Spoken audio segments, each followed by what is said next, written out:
Good morning, Dubai. This is the Lovin Dubai show. I'm Casey. And I'm Abdul Majid. Welcome to the show. Yeah, second time doing the Lovin Dubai show, but Back, good to be here. Massa's not well today, but hopefully she'll be back safe and sound tomorrow. Our top stories today: AI is now helping Dubai beat traffic jams. And GCC nations dominate Arab salary rankings. We're talking about an Emirati man's construction site apology that's winning praise. And a resident shares her opinion about people filming their good deeds. So many debate-worthy topics on the show today. Later in the show, we're going to talk about should interns be paid. We're going to have career ladder secrets from a recruitment expert. And in today's rapid weather report, it's mostly sunny with temperatures ranging from 34 to 43. Don't expect any rain, I think. Have you seen Shauka, Alain? Yeah. I don't know what's happening in the Northern Emirates. It's very confusing. There's rains there. There's nothing here. I'm glad we don't get the rains here. Yeah. You're not going to be here in a little bit for the interview, so I'm going to put you on the spot. Yeah. And I think that, I wonder if it's generational question and you might get different answers. So, Abdul Majid, should interns be paid? 100%. Obviously. All the internships that I've done through my life, I've been paid. And I was talking to you about it. You were paid for the internship. Have you ever had an experience where they offered you an unpaid internship? I went straight into teaching. Nice. in my professional career, I guess. Yeah. I've done smaller internships when I hadn't left school. Yeah. So for like a week, I call them work experience rather than internships. Yeah.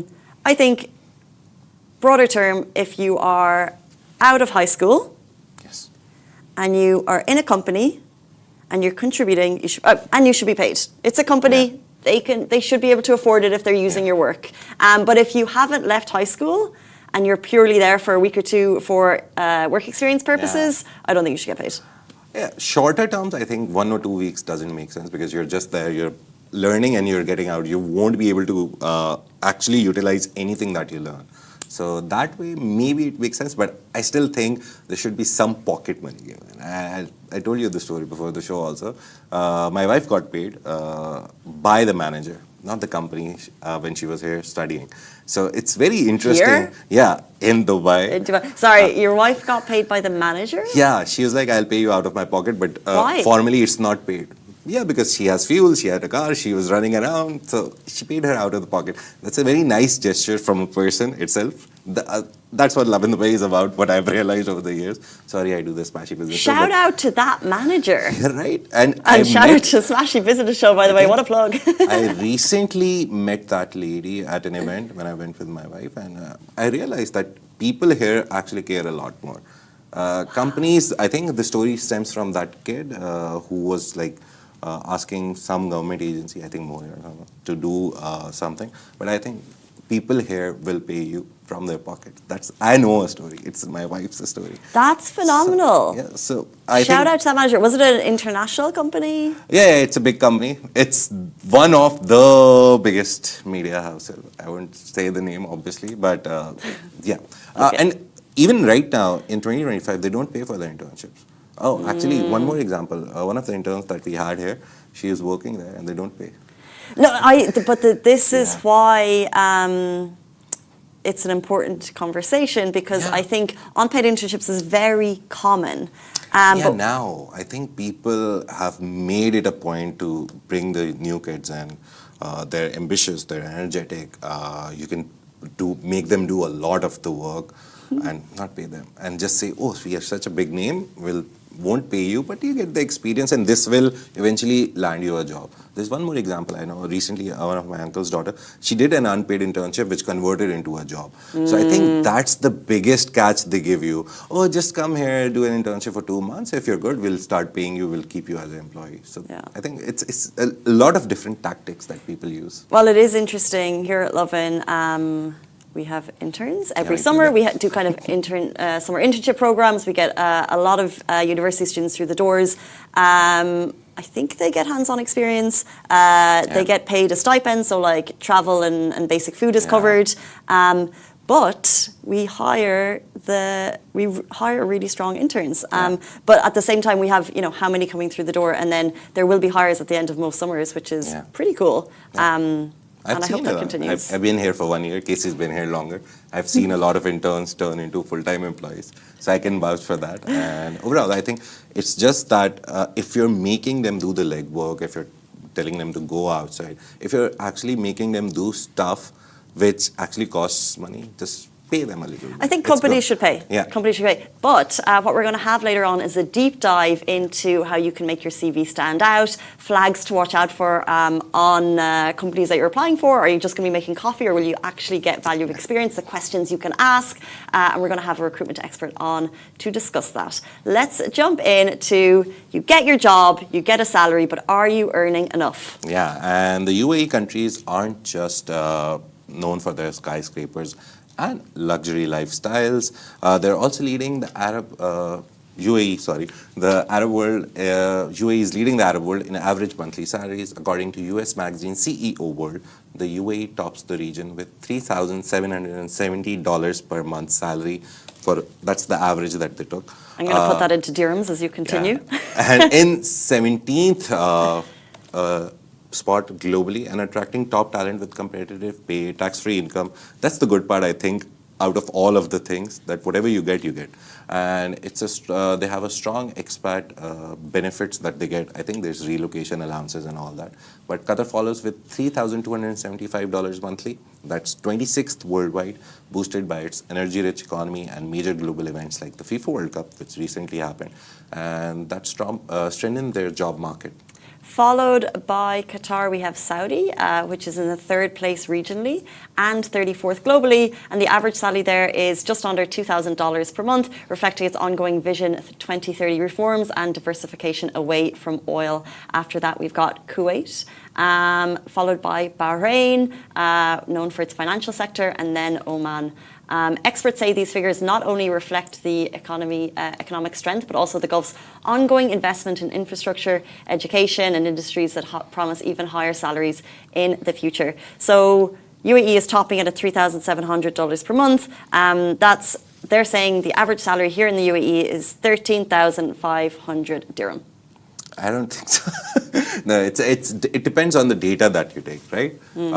If you take overall data and you take all the corners of salary brackets, the highest paid ones and the lowest paid ones, I don't think the average will be nicer, because the highest ones are like 5%, 10% of the people. The 90% are paid below average. So do you think it would be higher or lower than that? I think it would be lower than that. Really? A little lower. But some people are on like astronomical numbers that my mind can't even compute. That ruins the data statistically very easily. If someone gets 60,000 and someone gets 10,000, the average would be very weird. It'll be 60 plus 70, 35,000. So imagine the 10,000 guy will be like, no, this is not the salary that I get on average. So I think, but it's the average salary of, you've got. Depends on how many million people in the country? They've asked, like, is it the SME people who are working in small companies? Is the multinational? Yeah, but you've got to assume it's a overall thing. Yeah, it's an average of the population, which would be but I still less than think 10 million 13, in the country. I think the main question I think should be: is it enough? Is it enough to live in all the countries that you've mentioned? UAE, Qatar, and Saudi Arabia, then Qatar, Bahrain, Oman. Is it enough to live? 13,000. I think, so is it enough to live and also to save? Yeah. Because the reality is you've got a visa for 10 years, then you might essentially need to go back to your home country, so you need to be thinking about those next steps as well. I think it is, however, when you come here, it's hard not to make certain lifestyle choices. Yeah, you would want to go on a weekend expedition to this place, and the ticket costs are there, the food costs are there. Or like takeaways. I get takeaways all the time. I have a cleaner twice a week. I would never have that at home, and certainly it's more affordable, but it still costs. Yeah, and it's still a lot of costs that you have to put in here. The main thing, I think, when I came here, one of my uncles who's lived here for 35 years, he gave me an expert advice. I think that makes sense for a lot of people. He said 33% should be your rent. Don't pay more than 33% of your salary. And 33%, he's like, you have a good house, a good quality of life, maybe near the metro if you don't have a car and all that. He's like, never spend more than 33% on rent. 33% is 33% is all your costs, whatever bills, all that. not more than that. And then the rest save. And I was like, very difficult. I need to do a quick check there. So Yeah. save 33%. So 33, he said these are the 3 brackets that you need to have if you want to have a good life. Obviously, save also. You've It's got a to savings save. plan. Yeah. So what I do is, what I think ideally happens and can happen and should happen is, maybe you take your costs, the second 33%, maybe a little higher, take it to 40, 45%, but save at least 20%, I think. Yeah. That will be a good number to save. What is So if 20%? 13% is like, save at least 2,500, 2,600 dirhams per month. And have an investment plan. I always say this. Yes. Yeah, a business journalist, so yeah, always have an investment plan, because your money in the bank doesn't do you any good. 100%. Yeah, and there's Making like those- so many options now in UAE. Sorry, going to a business side, but I think investment options are good. Not financial advice, but again, there's so many companies that are letting you buy property like blocks. The Pripco stuff, Yeah, Pripco yeah. stuff for $2,000, 2,000 dirhams. That stuff scares me. It's Everything scares me. it's not a big win on your money. Hence why I have no Yeah. savings. Yeah. For example, on $2,000, you'll never make 100% profit. It won't turn into 4,000. But instead of staying in the bank and being 2,000, it may turn into 2,100. So it's at least your money is not sitting. It's doing some work. Great advice. Yeah. 'Cause whenever I discuss financials, I just need it in super simple terms. Advice is your money is not sitting, it has to be working. Speaking of working, you thought the roads were safe in Dubai. Well, we have news that the roads are getting safer. And AI is now helping Dubai beat traffic jams. So Dubai's Roads and Transport Authority, RTA, has unveiled a cutting-edge AI-powered platform called Data Drive, a clear guide. It's designed to tackle traffic congestion faster than ever before, using real-time traffic data combined with 5 years of historical trends. The system monitors road conditions, vehicle speeds, and congestion levels across the city.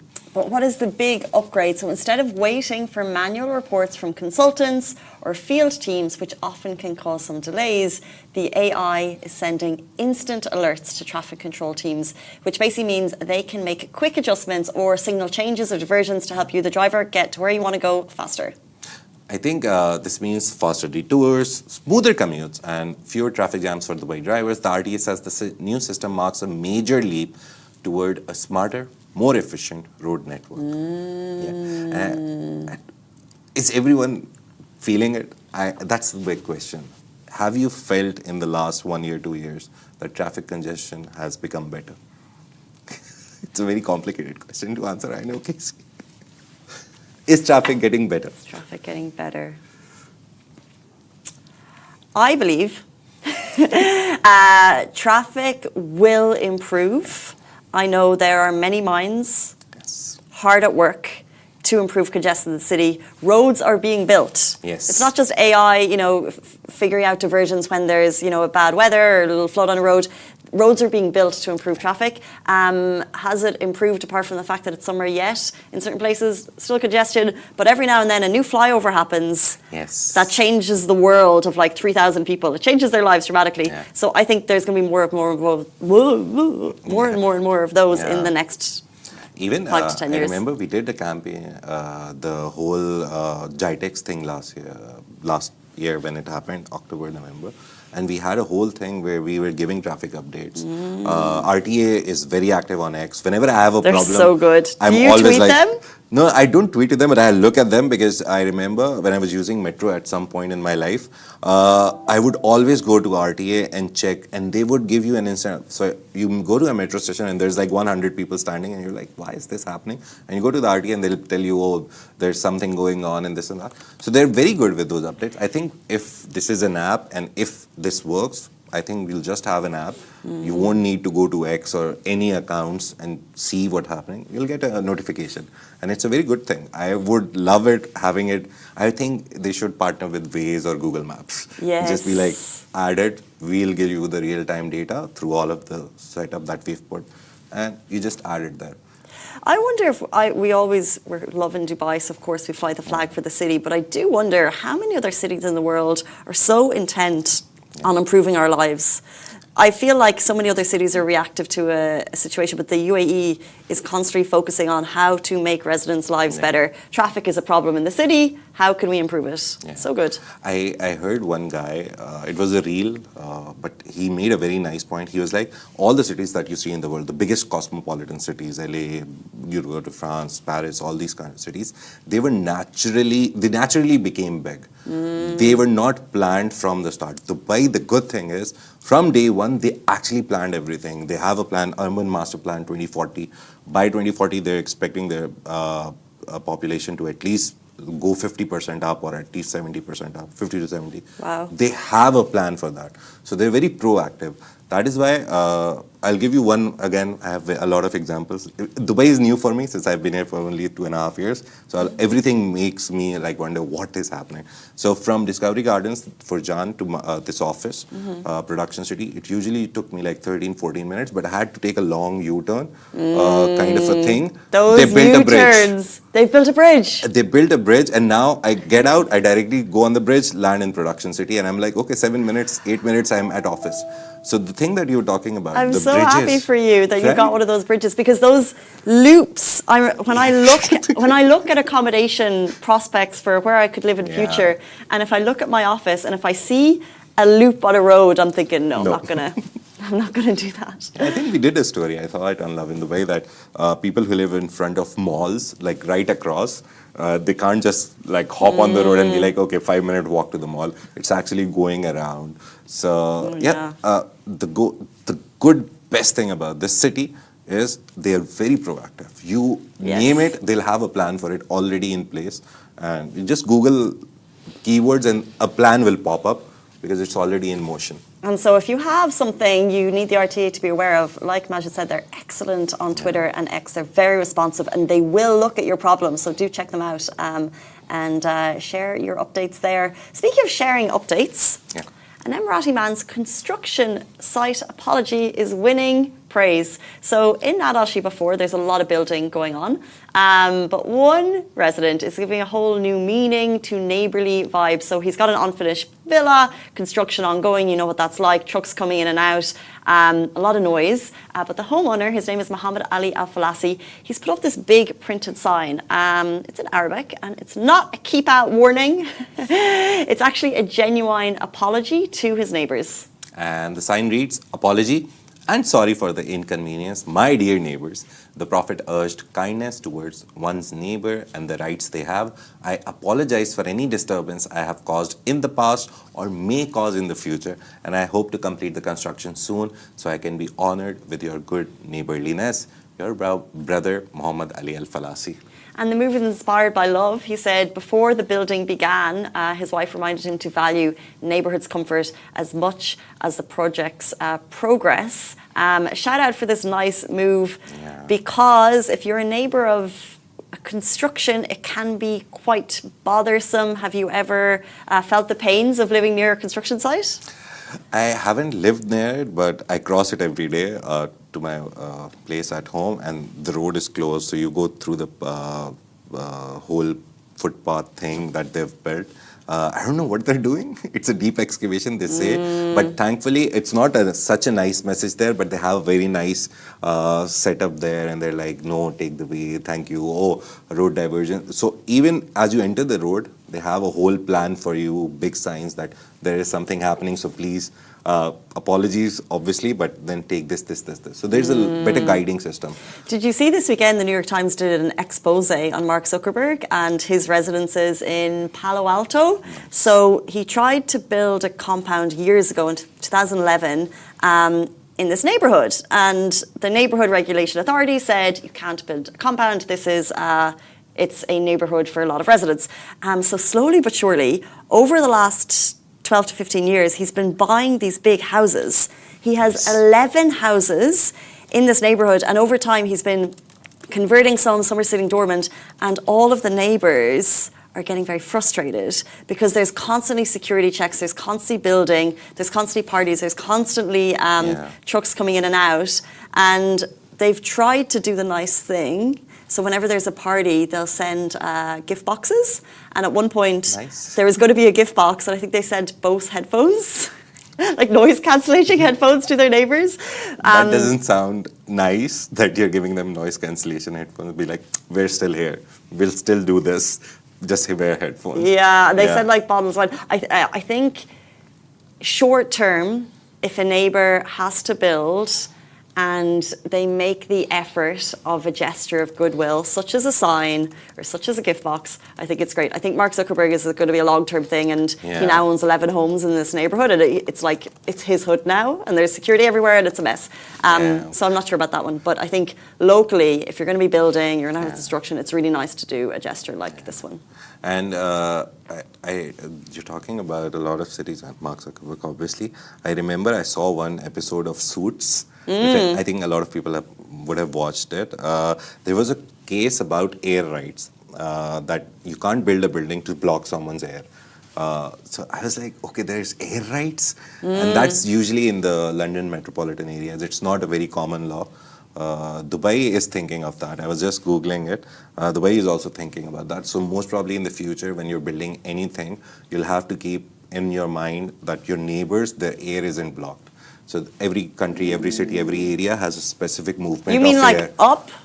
Yeah, if you're building a high-rise, you have to take permission from them. And you pay them a lot of money just because, I think that's fair enough, though, because it's a viewpoint. And I think that's... So most probably soon we'll get to see air rights in Dubai as well. But if you build something, you have to pay the neighbors because, I'm building something and I am taking your air rights away.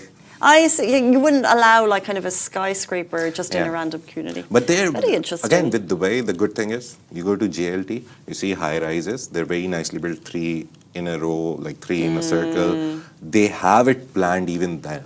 Even without the air rights present right now in law and jurisdiction, they still have a plan. So you see high-rise buildings and then you see low-rise villas. So it's very nicely planned in that way. Someone at the top is making the good calls. Next up, we have a story. Someone shared her opinion about filming good deeds. So these are her thoughts on those who film their good deeds, which we see a lot of. For example, an influencer might film the fact that they are giving waters to people in need. Her response to this, she said, being kind is not a problem.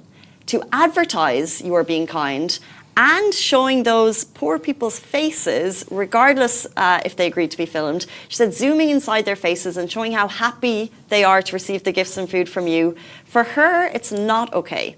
She said she feels it's not okay to film and show that the world is less fortunate. It's not okay to film and show who is needy. And she continues, you can influence people also by not recording them, to film their zoomed in faces, to zoom and film their clothes, to actually invade their privacy and show the world you were being kind. Don't let your kindness turn worthless because you chose the wrong way and wrong intention. Is it okay to film good deeds, is the question we put to you, the audience. Today, you've probably seen videos on Lovin Dubai of people doing good deeds, which were in fact filmed, but we'd love your thoughts on it. We open the floor. Yeah, I think depends on the situation, right? If you're doing something, for example, if I am serving 1,000 people, if I'm setting an example, and if I do it not once just to make a video, I do it every week, every month. I think it's a good sign to show other people that, you can also do this. Otherwise, I think sometimes good, sometimes bad. Unique things, I would love to have those moments because it helps you believe in humanity, right? I think that's the idea of making those videos. But I have 2 thoughts on it, and the second thought is exactly that. It's that sometimes it's nice to see these reminders, and it reminds you to put water at your door. It reminds you to put your water in your car. So it's a really nice thing to share these good deeds, but I do feel very strongly about filming people's faces for your own benefit. And you're kind of shining a light on the fact that they have less than you're giving back to them, but you're also, removing their privacy from it. And I do feel like we never know someone's intent, so I won't judge someone's intent. But I'd rather if privacy was maintained. Film away, record everything, it's great, but just keep the person that you're helping. You can film the good deed, but just keep their anonymity. I don't remember the Indian influencer. He's very Indian. He lives in India. very Indian influencer, not from Dubai. Sorry, a little out of Dubai example, but he blurs the face. Blurs the face, put a square or something. Yeah. He does it. Simple. So that's one way where he is doing it. You can choose your own way, obviously. Everyone can be creative with it. Try to do the good stuff. Again, helps you believe in humanity. Feeding a bird, the cats, rescuing them, all those things. They all feel good. Actually, you start your day and you look at a video like this and you're like, yeah, I'll be good today as well. Yeah, it's I'll be nice good to my colleagues. I'll be good to everyone. Everything that lives in this planet, I'll be good to them. It's a nice reminder. Right, so Yeah. it's good to share the good Yeah. deeds. You don't need to blur the cats' faces. Yes, cats are fine. Cats are fine. They don't mind. We've never asked them. Okay, it is 8:55. It is Wednesday morning. Should interns be paid? We're going to have an expert on the subject to find out, are the majority being paid or not? We don't know. He's going to be with us after this very short break. Thank you, Majid. Thank you so much, Casey.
Welcome back to the Lovin Dubai show. Should interns be paid? Today we've got Rami, Naim, Managing Director at Guildhall, here to share insider tips on how students and fresh grads can get noticed, how they can stand out from the crowd and make the most of every opportunity. Welcome to the show. Pleasure to be here, thank you.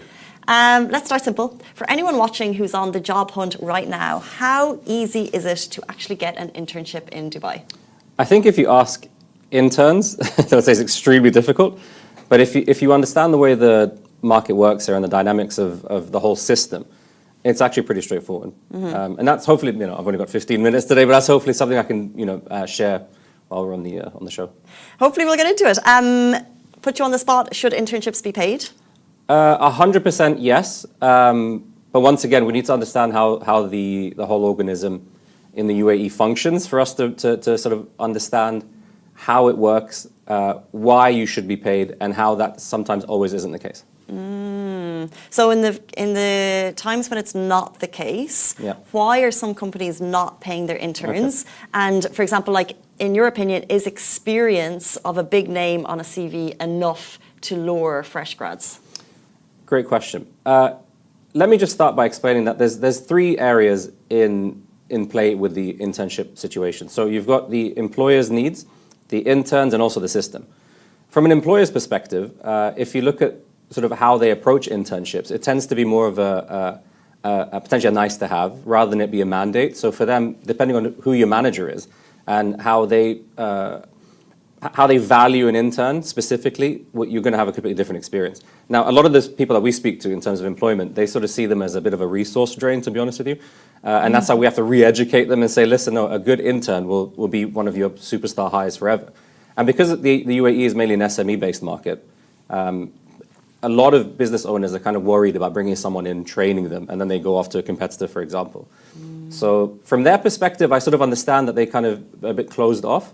And to answer your question about the working for, let's say, a Big Four accounting firm or something like that, then yes, I think it does. If you get one of those and you're fortunate enough to do it, I think it's probably one of the best stepping stones you can have into industry. But the stats show that's actually quite unlikely, really. If you want to be realistic about it, the UAE has, from the stats that we've done research on, 30,000 graduates per year, and at any one time there's about 500 internship jobs. Across all industries? There's 500 industries? Advertised publicly, it's 500. Yeah. So you tell me whether that's realistic or not. It's actually very difficult. And I'm going to get onto the system challenges we have. From an internship perspective, like an intern, like I mentioned, the competition is so high, and they don't necessarily know how to get into a company, right? They just think a CV or a cover letter is going to do it, when it's completely different. You've got to really understand the value you bring to a business. Are you just an intern or a resource drain, or are you a value addition? And as soon as an intern understands what they can bring to a company, and you've got to look at it, you're essentially a personality hire. So if you don't really push yourself out there and be known and network with the right decision makers in the company, you're sort of just screaming into the ether. There was really no, you're swimming against the ocean, as the current, as I like to say, because you're competing not only with other interns, you're also competing with everyone in the world applying for the same job as you are. And like, for example, I've got a story where we advertised a marketing intern job at our company.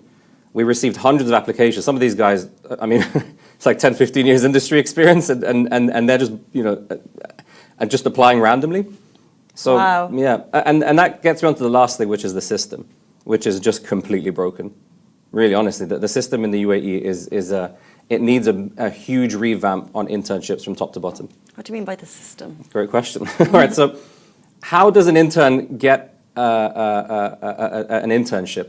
We've got to look at it this way. So one of the main areas that people have, obviously, are career advisors in their own universities. I don't think, and I don't believe, the universities are doing enough to have enough partnerships with the private sector in terms of businesses. And again, I'm not going to name any names, but I go into universities quite frequently to try and get partnerships with them in order to recommend interns to us, or at least like junior level staff, so we can, offer them out to our clients. The majority of the education institutions that I've been to, they seem to pride themselves on when a student graduates, they get international job opportunities. I'm like, but it's a resource brain drain out of the country. If you're looking to actually grow a huge economy out here, having your own, like a locally trained, educated student coming into the workforce is way more valuable than bringing them from outside the country. So that's quite disappointing to see. And as obviously a well-known recruitment company here, we get maybe around 1 to 2 companies, like universities, reaching out to us to sort of partner with us for interns. And it's very badly done. We get a generic email go out. We usually say yes, we're interested, and we don't hear anything back in return. So it's, whoever is doing it on their side tends to not be like super motivated to actually get these partnerships sorted out. I could go on for quite a while, by the way, so I'm quite passionate about this. So yeah, if you want to... No, interesting to spotlight the university's role in internships. If you've got a fresh grad looking for a job opportunity and they're trying to figure out if it's on page, should I take it? What are tells for the student that this will be a valuable internship where I can get my hands dirty, I can do real work rather than getting coffees? Great question. And that's going to come down to their ability to build a relationship with the technical hiring manager. So if you're, let's say, for example, you're in media or advertising, who are you reporting to? Who are you shadowing? You might also understand that, this is only going to be potentially 3, 6, 12 months. Do you put up with someone who's potentially a bad manager just because you're going to get that experience? Or do you look for the personality that, you just click immediately? Because usually you can sort of see that someone really cares or they act as a mentor to you. And in that case, you can, understand that if you do well, arrive on time or early, listen to what they have to say, add value by not just being a passive employee, but actually being proactive, doing things without being told, all these little things, if you will be rewarded. And I think that's how you have to put yourself out there and do the best you can in that position. And then, as a business, they are way more likely to keep you on board. But let's say we're talking about the before the job has been agreed on. Can an intern level ask the hard questions without sounding like an entitled Gen Z? Because I feel like there's like a stereotype on a certain generation that, they don't want to do the hard work. But can you ask the hard questions and can you negotiate terms? Do you see interns negotiating with employers, or if they start negotiating, they'll go to the next person?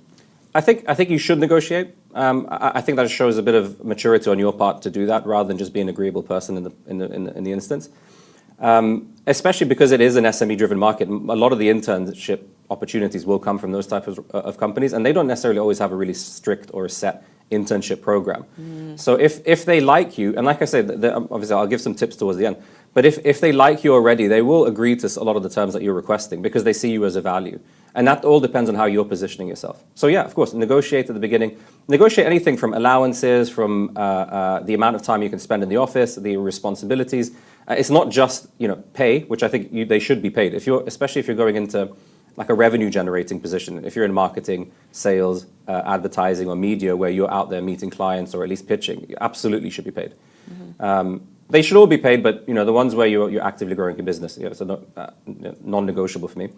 If you want to consider a non-paid internship, I think that then if it's a big enough company that you think is giving you a foothold in the industry, then you consider it. I think that's fine. But most of those companies will pay you anyway. Interesting. Well, the reason the conversation comes forward is because there apparently is a good few unpaid internships and many students looking for them. So if I'm looking for an internship, you've seen hundreds, if not thousands, of CVs coming through your door. What are red flags on a CV, and what makes them stand out? I think a red flag is, for me, is something that's almost purely ChatGPT written or a completely AI generated one, which I understand because there's so much content out there saying, listen, use ChatGPT and send it out there. But I want to see the person come through. So I would like to see, just in terms of what their hobbies are, what their achievements are, what their extracurricular activities are, why they're suitable for that role. Make sure it's tailored towards the industry that they're applying to, and ideally even necessarily the company. And don't just ChatGPT write the cover letter. Trust me, it's a lot better for you to just do it yourself. Last year, obviously, listen, you got AI. Just make sure you send it out as tailored. Now it's just becoming spam. A lot of companies are receiving almost the same email over and over and over again. It's really hard to differentiate yourself. So I would say in terms of a CV, just make sure it's extremely relevant to what you're applying to, and there is some kind of synergy between you and the person that you're sending it to. If you want to stand out. If you see a typo. It doesn't matter. Doesn't matter. Using photos? Again, I would say if it's a client-facing position, so for example, if it's a sales role, marketing, media, or something where you might be in front of a camera, I do understand why an employer might want to just sort of understand how your presentability, the way you dress, or maybe the way you might resonate with their target audience. I would say do it that way, but also it doesn't really matter fundamentally. If it's like an engineering position or healthcare, your photo doesn't really make much of a difference. Do you see many companies saying, promising full-time roles and are not coming through? Or do most internships lead to full-time jobs? The majority of them do not lead to full-time jobs. And that's because most of them are not paid. This is where I'm going to go back to the system question, because I don't want to rant for too long before. But one of the reasons is that it's broken is that if you look at motivations of somebody, you're offering them an employment opportunity without paying them. How motivated are they going to be to wake up on a Monday morning after a weekend out, to turn up early and to do a full 10-hour shift and come back on a Tuesday and complete the whole internship on the hope that they might get something paid at the end of it? That's almost impossible. So the employers have a bad experience with that person. Or interns, they don't work out. And it's like, yeah, but probably because you're not paying them and they're not motivated enough to turn up. And those people tend to be the same types of managers that aren't motivating, they're not inspirational, maybe they lack a bit of charisma, they're just like, you should be doing your job. In my day, I would turn up. Those kinds of old school management styles that don't necessarily lend themselves well to the new generation of graduates that are coming out, who need a mentorship, who need someone to actually, help them through this process and give them valuable skills and make them believe and trust that this is best for their career. And I think that's really lacking here too. So that's part of the broken system issue we have. If you don't get a full-time job, is it worth asking for feedback? And do you see these employers giving real valuable feedback to interns after they've completed their time? It completely depends. Now, because the market here is so competitive, a lot of the times, because when an internship finishes, maybe potentially someone might be expecting a salary, and depending on where the revenue is on the company at that time, they may not be able to afford to have somebody. So they may just come up with something and say, listen, it's just not worked out, or we don't have the budget for that right now, which is probably what the majority of people would get. Some interns, like I say, they depending if they were paid or not, if they're right motivations, right manager, maybe they didn't perform as well because the environment wasn't nurturing enough for them to perform. So then they might just be told that it didn't work out for whatever reason. So it's up to an astute person to understand, is this environment going to be one that's nurturing me, or do I have to sort of be the really proactive approach here and think, I'm going to just do my best, get out after 6 to 12 months, and then see something better. Before you leave us, what's the best piece of advice you would give to fresh graduates or students starting out on their career journey? Yeah, so pick and choose wisely. Understand and research a company, and not just the company, the person. Spend 10 minutes less on Instagram, 10 minutes more on LinkedIn, and research the top 50 players in the business. Understand who the right technical hiring manager is. Avoid, let's say, recruitment or HR at this stage, right? Because they're not going to be the ones that are, let's say, taking your career in their hands. They will facilitate the process, and they're amazing when they get into it. But let's say, for example, if you are in engineering and you need to reach out to an engineering manager, that person could be the one that actually would take you on board under their wing and nurture you. So don't just apply for a job that's out there that says internship. Create that job. Build a relationship with the right person at the right company and make sure there's synergy between the two of you, because the more synergy there is, the more likely is this is going to be a success. And that's essentially what you want. You don't want to waste your time at the end of the day. Extremely valuable insights and advice. Thank you, Rami, so much for joining us on the show. That is the end of the Lovin Dubai show. We're back here every single weekday morning, same time, same place. We'll see you tomorrow morning. Have a beautiful day. Bye-bye.